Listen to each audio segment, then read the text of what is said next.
السلام علیکم ورحمۃ اللہ وبرکاتہ۔ آج ہم وضو کے بیان میں جتنے بھی مسائل ہیں سبھی کو ایک ایک کر کے سیکھیں گے۔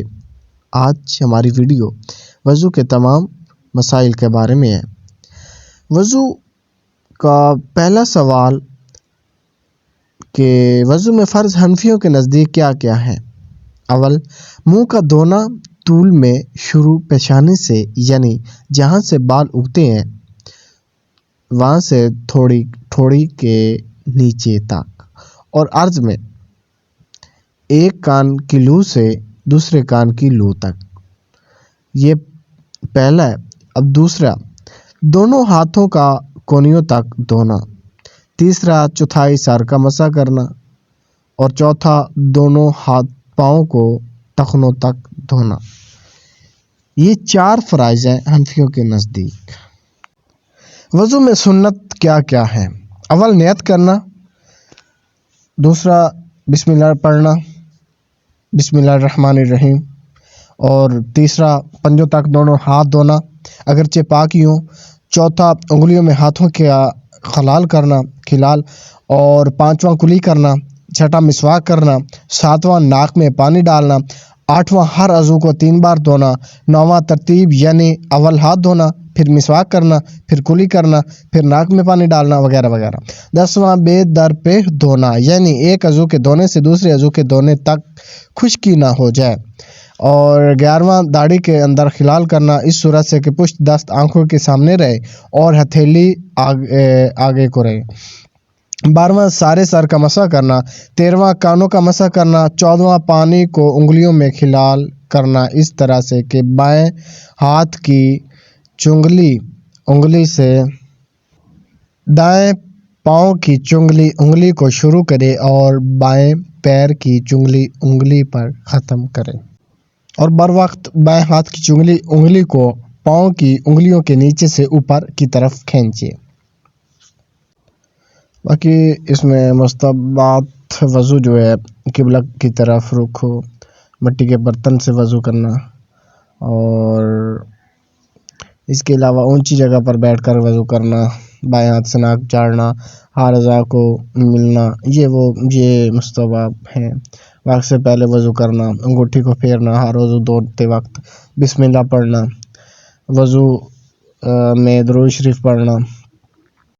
اب مسواک کیسے کرنا ہے؟ مسواک کو دائیں ہاتھ سے پکڑنا ہے اس صورت میں کہ چنگلی انگلی اور انگشت یعنی انگوٹھا نیچے رہے اور 3 انگلیاں اوپر رہیں۔ تلخ لکڑی کی ہو یا زیتون کی، سیدھی ہو، بے گرا ہو، اور 1 بالشت کی مقدار ہو۔ اگر زیادہ بالشت سے ہو تو شیطان سوار ہوتا ہے۔ اور موٹائی چنگلی انگلی کے برابر ہو۔ اور مکروہات مسواک کیا کیا ہے؟ لیٹ کر کروٹ سے کرنا کہ اس سے طحال یعنی تلی زیادہ ہوتی ہے، اور مٹھی سے پکڑ کر اس سے بواسیر پیدا ہوتی ہے۔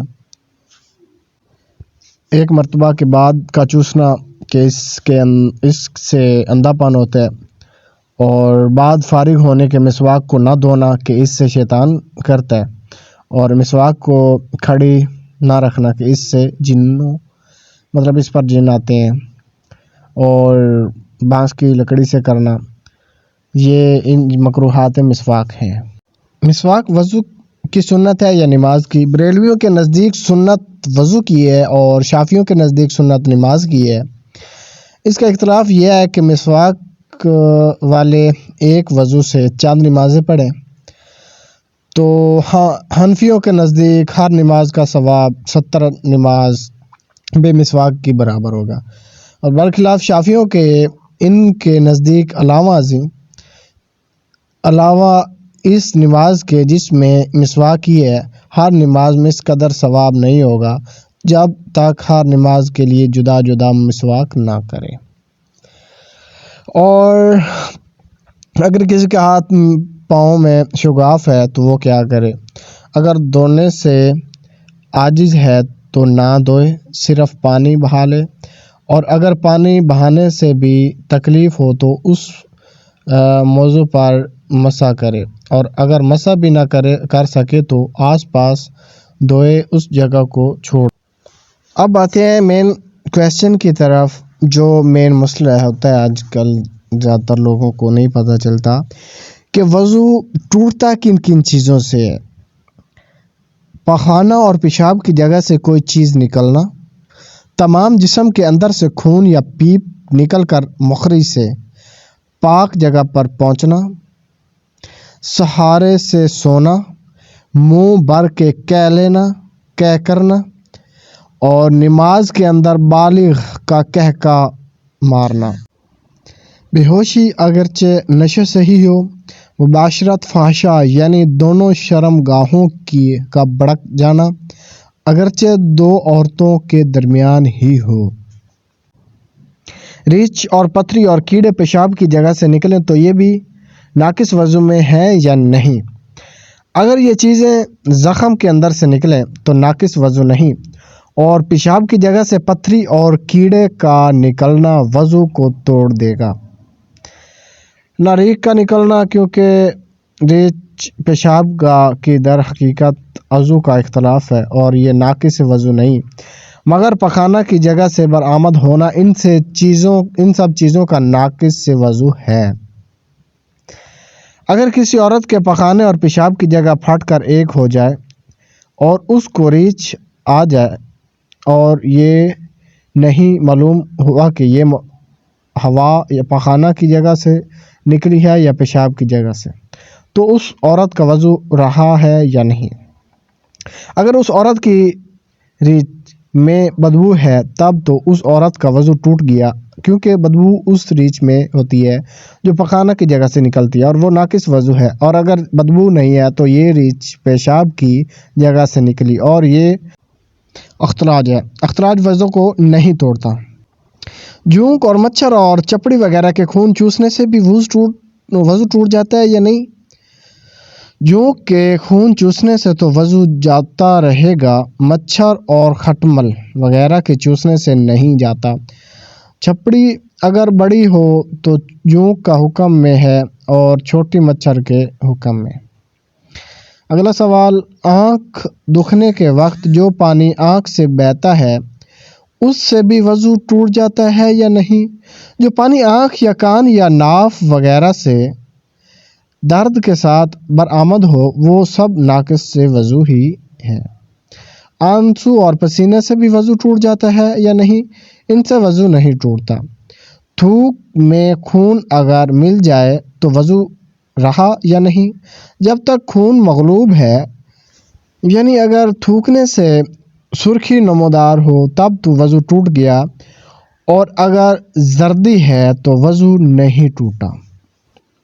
بواسیر والے کے یا غیر بواسیر والے کی مقصد یعنی کانچ نکلی تو اس کا وضو ٹوٹے گا یا نہیں؟ اگر کانچ باہر نکلی اور خود بخود اندر چلی گئی تو وضو نہیں ٹوٹا جب تک نجاست ظاہر نہ ہوگی، اور اگر ہاتھ سے اندر کرے تو وضو ٹوٹ جائے گا۔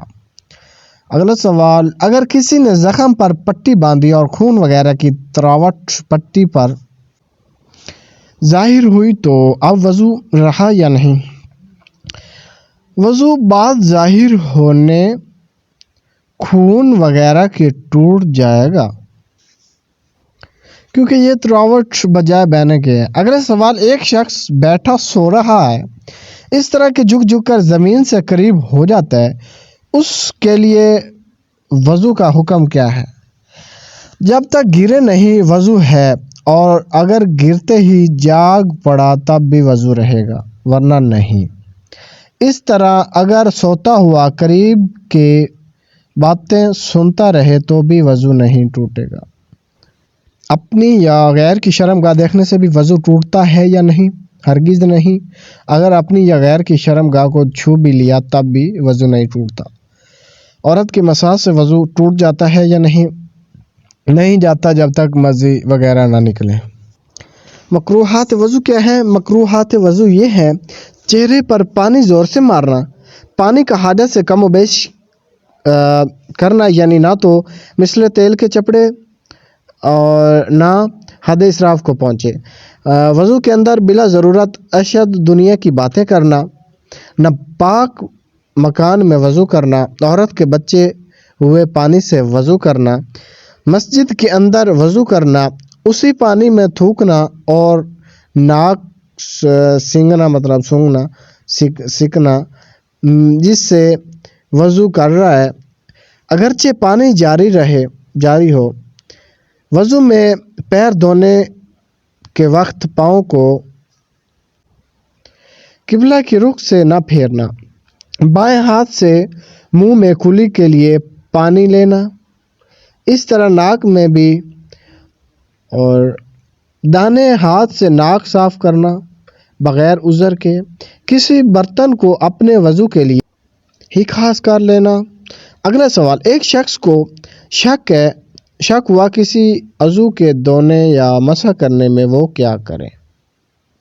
ٹھیک ہے، اگر یہ شک پہلی مرتبہ ہے اور وضو میں ہے تو جس عضو کی نسبت شک پیدا ہوا ہے اس کو پھر دھوئے یا مسح کرے، اور اگر بعد فراغ وضو شک ہوا مطلب وضو کے بعد شک ہوا تو خواہ اس کو یہ شک اول مرتبہ ہے یا ایسے شک کا عادی ہو، کچھ التفات نہ کرے اور اپنے کو باوضو سمجھے، اور اگر اس کو یقیناً معلوم ہوا کہ ایک عضو نہیں دھویا ہے مگر تعین عضو میں شک ہے تو بائیں پاؤں کو دھو ڈالے، اور اگر بائیں پاؤں کا دھونا یقینی۔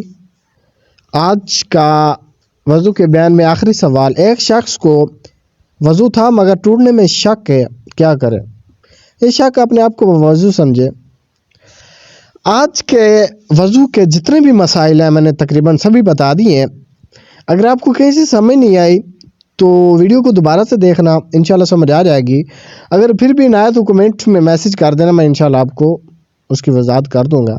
اس کے علاوہ اسی طرح سے میں پہلے بھی آپ سے ریکویسٹ کرتا ہوں کہ اگر آپ نے میرے چینل کو سبسکرائب نہیں کیا تو سبسکرائب کر لیں، کیونکہ میں آپ کے لیے شریعت کے جتنے بھی مسائل ہیں ون ٹو آل بتاؤں گا، اس لیے یہ میرا چینل انشاءاللہ آپ کے لیے بہت ہی اچھا اور فائدہ مند ثابت ہوگا۔ اللہ حافظ۔